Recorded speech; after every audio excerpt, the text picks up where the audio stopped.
weather, basically along and west of a line from really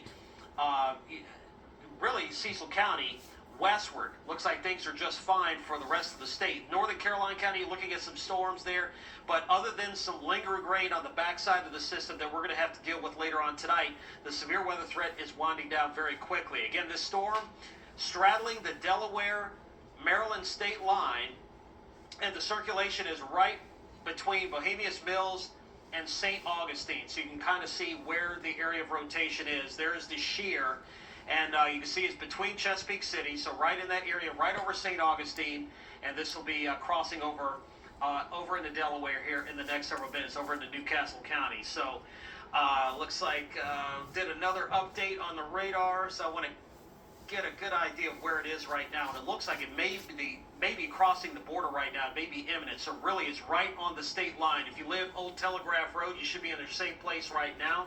If you're on 310, if you're on let's see, 342, looks like it's just off to your south and east.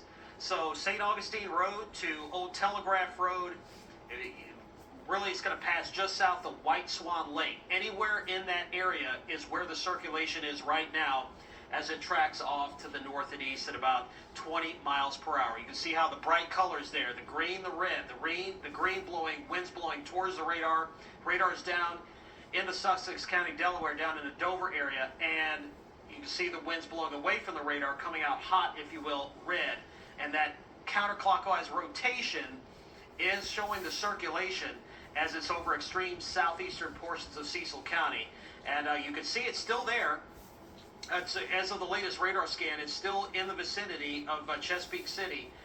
But again, this is going to be crossing over the border here in the next several minutes. A little closer look at the radar. What I'll do is I'll kind of get an idea of what kind of wind speeds we're looking at with this particular. Looks like with the latest scan, it has moved across the border over to Delaware. So right now it looks like the area of rotation is, at least the worst of it, is right on the state line near Goose Point, and it's going to be crossing over into the state of Delaware. So right now what I'm going to do is I'm going to send it over to Rick Ritter, who's right now standing by at the desk. Rick, I don't know if you're ready, but it looks like the imminent threat of a tornado looks to be crossing over into Delaware into Newcastle County. Derek, great coverage all night long. Thank you. I believe